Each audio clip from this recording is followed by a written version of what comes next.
Hello बच्चों, एक बार फिर नए वीडियो में आपका स्वागत है। बच्चों, मैं राजकुमार जायसवाल आप लोगों को एक बार अपने YouTube चैनल पर फिर से स्वागत करता हूं। बच्चों, आज ऐसे टॉपिक्स लिए गए हैं जिनके बोर्ड एग्ज़ाम 2023 में पूछे जाने की संभावना 101% है। इसमें आज चैप्टर लिया गया है डी और एफ ब्लॉक के तत्व। डी और एफ ब्लॉक के तत्व। डी और एफ ब्लॉक के तत्व ये ऐसे प्रश्न हैं जिनके बोर्ड एग्जाम 2023 में आने की संभावना 101% है। बच्चों, डी और एफ ब्लॉक के तत्व में पहले डी ब्लॉक के तत्वों के बारे में बताया जाएगा और फिर एफ ब्लॉक के तत्वों के बारे में बताया जाएगा। तो डी ब्लॉक और एफ ब्लॉक दोनों के मिक्स के प्रश्न आपके बोर्ड पर लिखे गए हैं, जिसको एक एक प्रश्न को हल करते समय हम समझते हुए चलेंगे।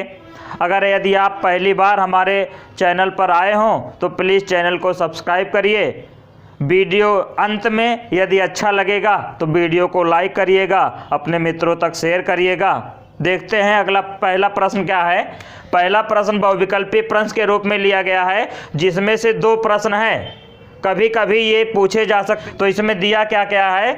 अनचुंबकीय आयन नहीं है।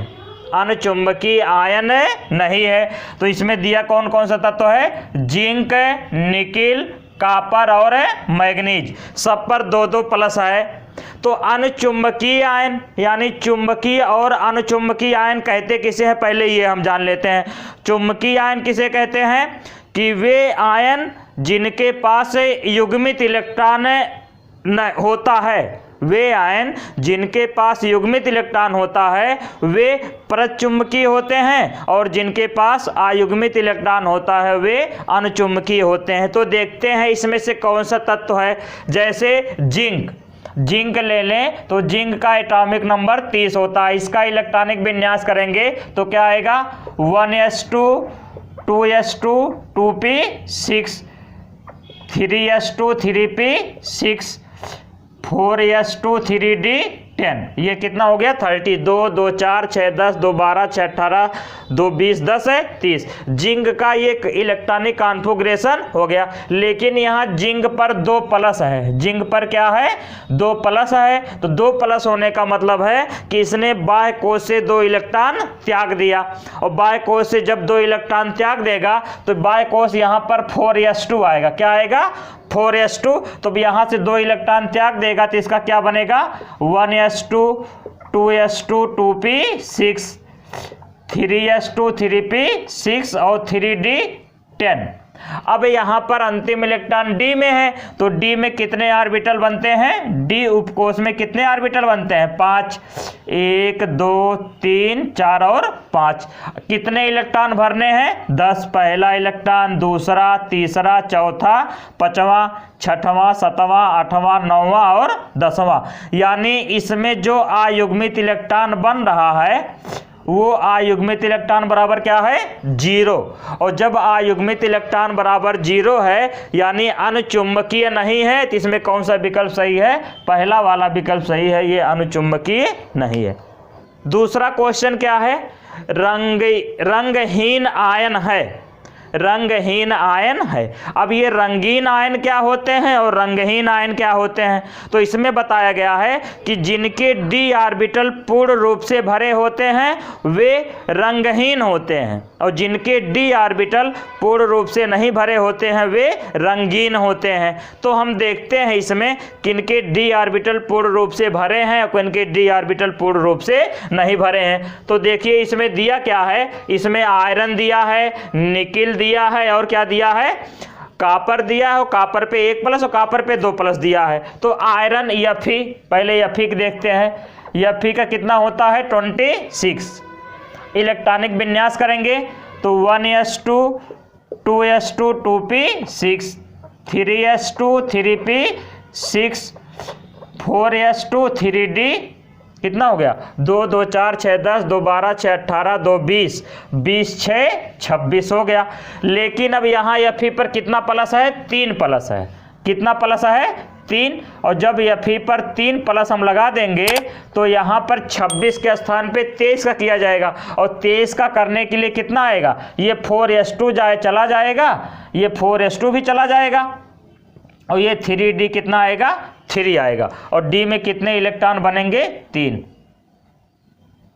डी में कितने इलेक्ट्रॉन बनेंगे, 3, पहला इलेक्ट्रॉन, दूसरा और तीसरा। ये तो इनके डी ऑर्बिटल क्या है, अपूर्ण रूप से भरे हैं, यानी ये क्या होगा, रंगीन होगा। ये क्या होगा, रंगीन। इसी प्रकार क्या, निकिल, और निकिल का कितना होता है, 28। तो 1s2, 2s2, 2p6, 3s2, 3p6, 4s2, 3d8, कितना हो गया, 28 हो गया। अब यहां से क्या, लेकिन निकिल पर कितना प्लस है, निकिल पर 2 प्लस है, तो 2 प्लस करते करते समय ये 4s2 गायब हो जाएगा, लास्ट में कितना आएगा, 3d8। और जब d के लिए हम बनाएंगे तो 1 2 3 4 5 हो गया। तो कितना इलेक्ट्रॉन है, 8, पहला इलेक्ट्रॉन, दूसरा, तीसरा, चौथा, पांचवा, ये छठवां, ये सातवां और ये आठवां। इसमें भी अयुग्मित इलेक्ट्रॉन कितने होंगे, 2, यानी 2 को पूर्ण रूप से भरा नहीं है, तो ये भी क्या हो जाएगा, रंगीन। फिर यहाँ पर हम देखते हैं Cu का, देखते हैं 29 होता है, 1s2, 2s2, 2p6, 3s2, 3p6, 4s1 और 3d10। लेकिन जब यहाँ कॉपर पे हम 2 प्लस लगाएंगे तो 2 इलेक्ट्रॉन निकल जाएंगे, एक s1 से और एक 3d9 बचेगा। क्या बचेगा, 3d9। और जब Cu पर 1 प्लस लगाएंगे तो ये क्या बचेगा, 3d10। यानी 3d10 मतलब इनका d ऑर्बिटल जो है वो पूर्ण रूप से भरा है। इनका d पहला, दूसरा, तीसरा, चौथा, पांचवा, छठवां, सातवां, आठवां, नौवां और ये 10वां। यानी Cu पर जो 1 प्लस आएगा, रंगहीन आयन कौन होगा, Cu पर 1 प्लस। यानी जिनके डी ऑर्बिटल पूर्ण रूप से भरे होते हैं वो क्या होते हैं, रंगहीन होते हैं। तो Cu पर 1 प्लस आया, यानी हमारा विकल्प कौन सा मिला, चौथा। हाँ, अगला प्रश्न है, विलयन में Cu पर प्लस आयन रंगहीन तथा Cu पर 2 प्लस रंगीन होते हैं, क्यों? तो इसका प्रश्न आपको बता दिया गया पिछले में, विकल्प वाले में। कैसे, देखिए, जब कॉपर का इलेक्ट्रॉनिक विन्यास करेंगे तो इतना होता है 29, लेकिन जब Cu पर 2 प्लस लगेगा तो एक s1 में से निकल जाएगा 4s1 वाला, और एक 3d10 में से निकल जाएगा, तो 1 1 2 निकला तो d9 बचा। और जब d9 के लिए करेंगे तो d9 में डी ऑर्बिटल में 5, डी उपकोष में 5 ऑर्बिटल होते हैं, तो एक खाली रहेगा। और जब एक खाली रहेगा तो ये क्या रहेगा, रंगीन। ये क्या कर रहेगा, रंगीन। लेकिन जब Cu पर 1 प्लस रहेगा, देखिए Cu पर 1 प्लस रहेगा तो लास्ट में 1 निकल जाएगा तो d10 आएगा। और जब d10 आएगा तो d10 यानी डी ऑर्बिटल पूर्ण रूप से भरे रहेंगे, तो ये क्या रहेगा, रंगहीन रहेगा। तो इसमें लिखा और बनाया यही जाएगा, आपका समझाया कैसे जाएगा, कॉपी में यही लिखा जाएगा। लेकिन लिखा भाषा कैसे लिखा जाएगा कि विलयन में Cu पर 1 प्लस आयन के डी ऑर्बिटल पूर्ण रूप से भरे होने के कारण यह रंगहीन होता है, जबकि Cu पर 2 प्लस आयन इनके डी ऑर्बिटल अपूर्ण रूप से भरे होने के कारण ये रंगीन होता है। इस प्रकार ये दूसरा प्रश्न हो गया। हाँ बच्चों, इस प्रकार अगला प्रश्न है कि Mn पर 3 प्लस आयन की अपेक्षा Mn पर 2 प्लस आयन अधिक अस्थायी होते हैं, क्यों?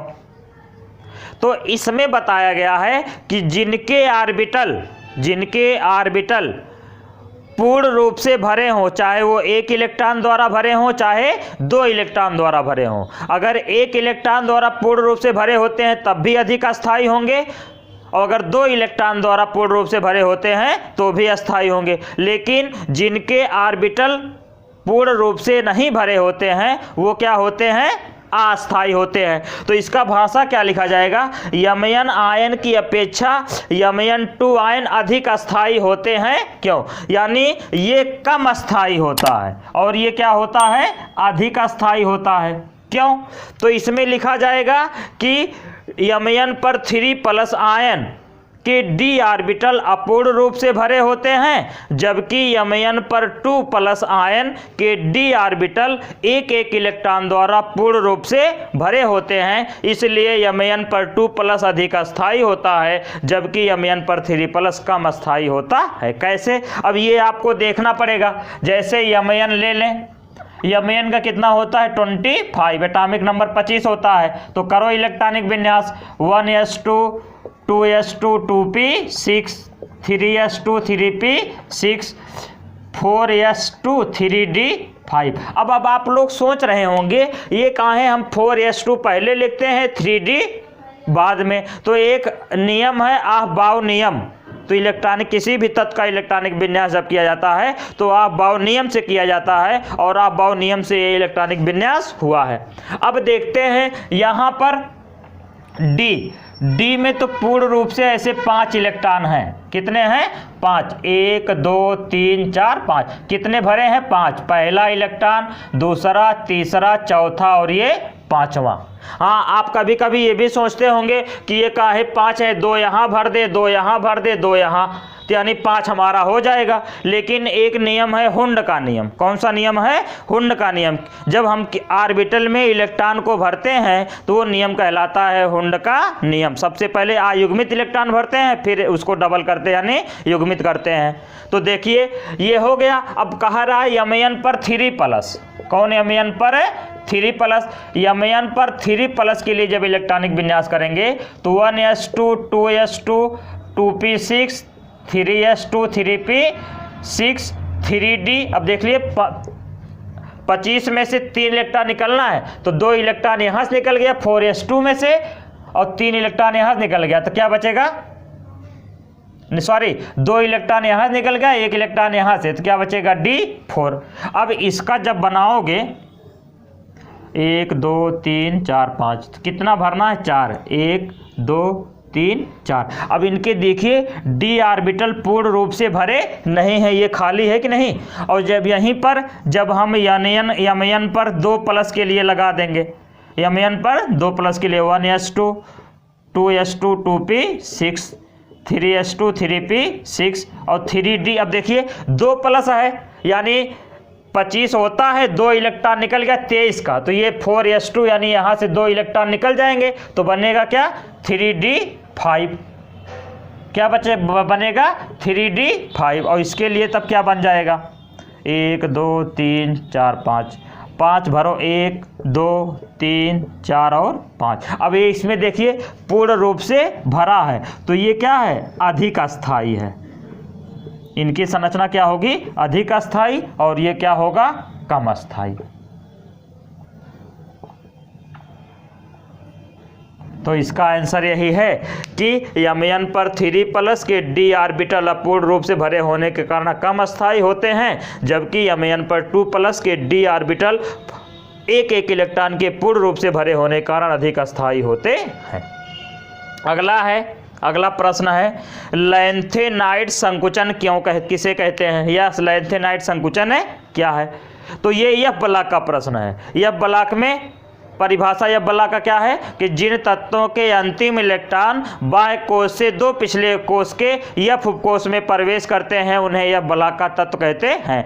आवर्त सारणी के नीचे जो 2 कॉलमों में तत्व रखे गए हैं तो जो ऊपर वाला कॉलम है उसको हम 4F ब्लॉक का तत्व या लैंथेनाइड श्रेणी का तत्व कहते हैं, और जो नीचे वाला है उसको 5F ब्लॉक का तत्व या 5F ब्लॉक का तत्व या एक्टिनाइड श्रेणी का तत्व कहते हैं। तो उसी में से है लैंथेनाइड संकुचन किसे कहते हैं। तो इसका परिभाषा है कि लैंथेनाइड श्रेणी के तत्वों में परमाणु क्रमांक बढ़ने के साथ साथ लैंथेनाइड श्रेणी के तत्वों के परमाणु क्रमांक बढ़ने के साथ साथ उनके परमाणु त्रिज्या व आयनों की त्रिज्या क्रम से घटती है। अब बताओ कि कोई परमाणु पहले इतना बड़ा हो, पहले खूब इतना बड़ा हो, फिर उससे छोटा हो, फिर उससे छोटा हो, फिर उससे छोटा हो, यानी ऐसे हो, पहले इतना बड़ा हो, फिर इतना छोटा, उससे छोटा हो, फिर उससे छोटा हो, फिर उससे छोटा हो। तो देख लो यहाँ से इसके और इसके में कमी आ रही है कि नहीं। इधर जब हम चलेंगे तो क्या आ रही है, कमी आ रही है कि नहीं। तो वही बताया गया है कि लैंथेनाइड श्रेणी के तत्वों का परमाणु क्रमांक बढ़ने के साथ साथ उनके आयनों की त्रिज्या नियमित रूप से घटती है और इसी कमी को हम कहते हैं लैंथेनाइड संकुचन या आकुंचन। इसी को कहते हैं लैंथेनाइड संकुचन या आकुंचन। ऐसा इसलिए होता है क्योंकि इस श्रेणी के तत्वों में नाभिकीय आवेश बढ़ता है। ऐसा इसलिए होता है कि इनके श्रेणी के तत्वों का नाभिकीय आवेश बढ़ता है। फिर अगला क्वेश्चन है, ये दोनों विस्तृत उत्तरीय हैं। ये दोनों क्या हैं? ये दोनों साल्ट में थे, ये विकल्प वाले थे, ये साल्ट में, और ये क्या है? विस्तृत उत्तरीय है। या 4 नंबर के पूछे जाते हैं या 3 नंबर के पूछे जाते हैं। संक्रमण तत्व या डी ब्लॉक का तत्व क्या है? इनके लक्षण या विशेषताएं लिखिए। तो जो संक्रमण तत्व हैं या इन्हीं को डी ब्लॉक, यानी कभी कभी ये पूछा जाता है कि डी ब्लॉक के तत्वों को संक्रमण तत्व क्यों कहते हैं। डी ब्लॉक के जिन तत्वों के डी ऑर्बिटल पूर्ण रूप से भरे नहीं होते हैं उन्हें संक्रमण तत्व कहते हैं। जिन तत्वों के डी ऑर्बिटल पूर्ण रूप से भरे नहीं होते हैं उन्हें हम क्या कहते हैं? संक्रमण तत्व कहते हैं। अब परिभाषा है संक्रमण तत्व या डी ब्लॉक का तत्व किसे कहते हैं। तो बताया गया है कि जिन तत्वों के अंतिम इलेक्ट्रॉन बाह्य कोश से पिछले कोश, अगर बाह्य कोश चौथा है तो पिछला कोश कितना होगा? तीसरा। बाह्य कोश 5वां है तो तीसरा कोश कौन सा होगा? पिछला कोश कौन सा होगा? चौथा। बाह्य कोश 6वां है तो पिछला कोश कौन सा होगा? 5वां। तो ही बताया गया है कि इलेक्ट्रॉनिक विन्यास करते समय जिन तत्वों के अंतिम इलेक्ट्रॉन बाह्य कोश से पिछले कोश के डी उपकोश में प्रवेश करते हैं उन्हें डी ब्लॉक का तत्व कहते हैं, और जिन तत्वों के डी ऑर्बिटल पूर्ण रूप से भरे नहीं होते हैं उन्हें संक्रमण तत्व कहते हैं। बोर्ड पे हमने लिख रखा है कि जिन तत्वों के अंतिम इलेक्ट्रॉन बाह्य कोश से पिछले कोश के डी उपकोश में भरते हैं उन्हें डी ब्लॉक का तत्व कहते हैं, तथा जिनके डी उपकोश अपूर्ण रूप से भरे होते हैं उन्हें संक्रमण तत्व कहते हैं। इसी में प्रश्न था इनके लक्षण लिखिए। तो लक्षण में इनका हेडिंग वाइज लिखा जाता है, और ये हेडिंग वाइज कभी कभी 1 नंबर का प्रश्न करके भी पूछ लिया जाता है। तो लक्षण क्या है? एक एक लक्षण हम बोर्ड पे लिख दिए हैं, इनको समझते हुए चलेंगे। अगर आप लोगों को नोट्स करना होगा तो आप नोट कर लेंगे। जैसे दिया है पहला लक्षण क्या? इलेक्ट्रॉनिक विन्यास। तो इसमें लिखा जाएगा डी ब्लॉक के तत्वों के बाह्य कोश का इलेक्ट्रॉनिक विन्यास N/S2 डी ब्लॉक के तत्वों के बाह्य कोश का इलेक्ट्रॉनिक विन्यास होता है N/S2 N-1 D1 से लेकर N/S2 N-1 D10 तक होता है। यानी कहाँ से शुरू होगा? N/S2 N-1 D1 से लेकर N/S2 N-1 D10। इसका मतलब क्या है कि जैसे हम जिंक का इलेक्ट्रॉनिक विन्यास कर दें कितना होता है? 30। तो ये बाह्य कोश का लिखा गया है, तो इसमें क्या हो जाएगा? 1s2 2s2 2p 6 3s2 3p 6 4s2 3d 10। अब देख ले बाह्य कोश में ही आएगा। अब इसके अनुसार यहाँ रखेंगे n का मान 4 है। n का मान कितना है? 4। तो ये 4s2 हुआ कि नहीं, और फिर 4 में से 1 गए 3 3d1 से लेकर कहाँ तक जाएगा? क्योंकि जो d ऑर्बिटल होते हैं उसमें 10 इलेक्ट्रॉन होते हैं, और जो डी ब्लॉक का तत्व है उसमें 10 वर्ग हैं। कितने वर्ग हैं? 10 वर्ग हैं। तो इसमें देख लिए, अब 10 वर्ग है तो एक एक इलेक्ट्रॉन एक एक वर्ग में रखा जाएगा। तो एक वर्ग में रखा जाएगा तो 4s1 से लेकर कहाँ जाएगा? 4s2 3d1 से लेकर जाएगा 4s2 3d10 तक। यानी यही देखिए लिखा गया। अब इस प्रकार दूसरा हेडिंग है, एक लाइन में ही लिखा जाएगा। एक लाइन में आपका यही लिखा जाएगा कि डी ब्लॉक के तत्वों के बाह्य कोश का इलेक्ट्रॉनिक विन्यास N/S2 N-1 D1 से लेकर N/S2 N-1 D10 तक होता है। आप लोग लिख लीजिएगा। दूसरा हेडिंग है, दूसरा लक्षण है परिवर्ती ऑक्सीकरण अवस्था।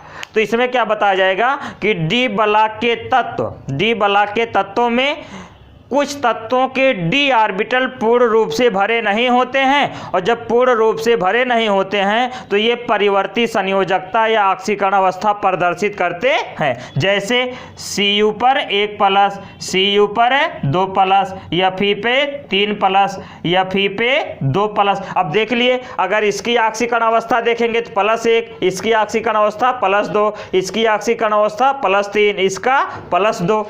तो ये क्या है, परिवर्ती है, यानी परिवर्ती ऑक्सीकरण है अवस्था, जैसे में ये हो जाएगा। उत्प्रेरकीय गुण, इसका एक नंबर में क्या, एक लाइन में क्या लिखा जाएगा कि डी बलाक के कुछ तत्वों के डी ऑर्बिटल अपूर्ण रूप से भरे होते हैं जिनके गुण अन्य तत्वों के गुणों से भिन्न होते हैं, इसलिए ये उत्प्रेरकीय गुण प्रदर्शित करते हैं। आप लोग लिख लीजिएगा। जैसे आप अमोनिया, हैबरबिद द्वारा अमोनिया के निर्माण में कौन उत्प्रेरक लगता है, Fe उत्प्रेरक लगता है कि नहीं। हैबरबिद द्वारा अमोनिया के निर्माण में कौन सा उत्प्रेरक लगता है, Fe। हैबरबिद द्वारा अमोनिया का निर्माण, ओस्टवाल्ड द्वारा नाइट्रिक अम्ल का निर्माण, डीकनविद द्वारा क्लोरीन का निर्माण, इन सब का चित्र के माध्यम से आप लोगों को पिछले वीडियो में बता दिया गया है। पी ब्लॉक के तत्वों के जो मोस्ट इंपॉर्टेंट प्रश्न थे वो आप लोगों के बता दिए गए हैं। आप इन वीडियो का लिंक डिस्क्रिप्शन बॉक्स में या एंड स्क्रीन पे लग जाएगा, आप लोग विस्तृत देख लीजिएगा। तो यहाँ पर जैसे क्या हो गया, Fe हो गया, प्लेटिनम हो गया, ये कौन सा है, उत्प्रेरकीय गुण व्यक्त करते हैं। रंगीन यौगिक बनाने की प्रवृत्ति, अभी यहाँ पर देख लो, ये Cu पर प्लस आया था कि नहीं, ये कैसा बनाता है, नीला बनाता है। किस रंग का बनाता है, नीला बनाता है। तो रंगीन यौगिक बनाने की प्रवृत्ति में क्या लिखा जाएगा कि डी ब्लॉक के कुछ तत्वों के डी ऑर्बिटल विलयन में आयन के रूप में होने के कारण रंगीन यौगिक बनाते हैं। जैसे CuSO4 विलयन में जब रहेगा तो ये कैसा होता है, नीला। FeSO4 ये कैसा होता है, विलयन के रूप में रहेगा तो ये कैसा होता है, हरा। ठीक है ना। जब ये विलयन में रहेगा तो CuSO4 कैसा रहेगा, नीला। FeSO4 कैसा रहेगा, हरा। चुंबकीय गुण, इसका क्या हो जाएगा, चुंबकीय गुण। तो इसमें एक लाइन में क्या लिखा जाएगा कि डी उपकोष के डी ऑर्बिटल अपूर्ण रूप से भरे होने के कारण ये चुंबकीय गुण प्रदर्शित करते हैं। यही चीज बार बार लिखा जाएगा, प्रत्येक हेडिंग में यही लिखा जा रहा है कि डी कोष के डी ब्लॉक के तत्वों के डी उपकोष अपूर्ण रूप से भरे होते हैं, ये बार बार लिखा जा रहा है। तो वही यहाँ पर भी है चुंबकीय गुण में कि डी ब्लॉक के तत्वों के डी उपकोष अपूर्ण रूप से भरे होने के कारण ये प्रत्येक तत्व की तरफ आकर्षित होते हैं, अर्थात चुंबकीय गुण प्रदर्शित करते हैं। जैसे Mn पर 1+, Fe पर 2+, Cu पर 2+, Ag पर 1+, ये सब क्या है, चुंबकीय गुण प्रदर्शित करते हैं। धात्विक लक्षण, तो डी ब्लॉक के जितने भी तत्व हैं सभी क्या हैं, धातु है, यही लिख दिया जाएगा कि डी ब्लॉक के सभी तत्व धातु होते हैं, यानी डी ब्लॉक में सभी तत्व क्या है, धातु हैं, तो ये धात्विक लक्षण प्रदर्शित करते हैं। अगला प्रश्न बच्चों क्या है, लैंथेनाइड तथा एक्टिनाइड श्रेणी के तत्वों में अंतर है, लिखिए। तो इसमें हम क्या करते हैं, एक तरफ लैंथेनाइड लिख देते हैं, एक तरफ है लैंथेनाइड और दूसरी तरफ क्या हो जाएगा, एक्टिनाइड। यानी लैंथेनाइड श्रेणी के तत्वों में क्या अंतर आएगा और एक्टिनाइड श्रेणी के तत्वों में। ऐसे आप लोग कॉलम बना के एक एक पढ़ते हुए लिखते हुए चलेंगे। जैसे देखिए लैंथेनाइड में पहला क्या हो जाएगा, पहला तो परिभाषा होता है, पहला लक्षण क्या हो जाएगा, परिभाषा। कि पहला लक्षण में परिभाषा में क्या लिखा जाएगा कि जिन तत्वों के अंतिम इलेक्ट्रॉन बाह्य कोश से दो पिछले कोश, बाह्य कोश से कितने पिछले कोश, दो पिछले कोश के 4f में प्रवेश करते हैं। किस में प्रवेश करते हैं, 4f में प्रवेश करते हैं, तो उसे लैंथेनाइड। और यदि अंतिम इलेक्ट्रॉन बाह्य कोश से दो पिछले कोश के 5f में प्रवेश करते हैं तो उसे हम क्या कहते हैं, एक्टिनाइड श्रेणी का तत्व कहते हैं। 4f में प्रवेश करेंगे तो लैंथेनाइड और 5f में प्रवेश करेंगे तो एक्टिनाइड।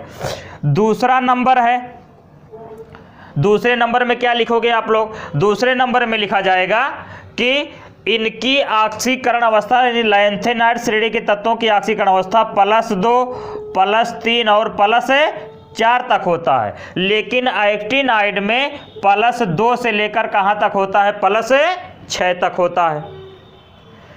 तीसरे नंबर में क्या लिखा जाएगा लैंथेनाइड में कि इनकी क्रियाशीलता कम होती है और इनकी क्रियाशीलता क्या होती है, कुछ अधिक होती है। यानी कि क्रियाशीलता क्या, लैंथेनाइड श्रेणी के तत्वों की क्रियाशीलता कम होती है, जबकि एक्टिनाइड श्रेणी के तत्वों की क्रियाशीलता उससे कुछ अधिक होती है।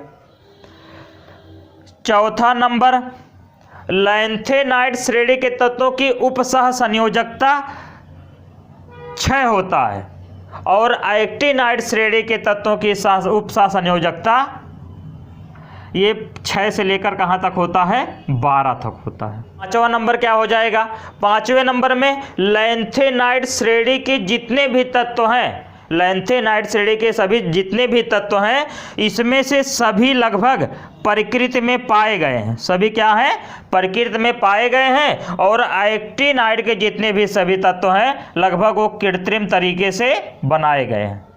कृत्रिम तरीके से क्या हो गए हैं, बनाए गए हैं। यानी ये लैंथेनाइड और एक्टिनाइड श्रेणी के तत्वों में 5 अंतर है और पांचों अंतर आप लोग व्यवस्थित लिख लीजिएगा। इस प्रकार डी और एफ ब्लॉक के तत्वों के जितने इंपॉर्टेंट क्वेश्चन थे आप लोगों को बहुविकल्पी प्रश्न से लेकर विस्तृत उत्तरीय प्रश्न तक बता दिए गए हैं। अब आप लोगों को यदि वीडियो अच्छा लगा हो तो प्लीज़ वीडियो को लाइक करिए। हमारे चैनल को पहली बार देख रहे हो तो चैनल को सब्सक्राइब करिए। पूरा वीडियो देखने के लिए धन्यवाद। जय हिंद।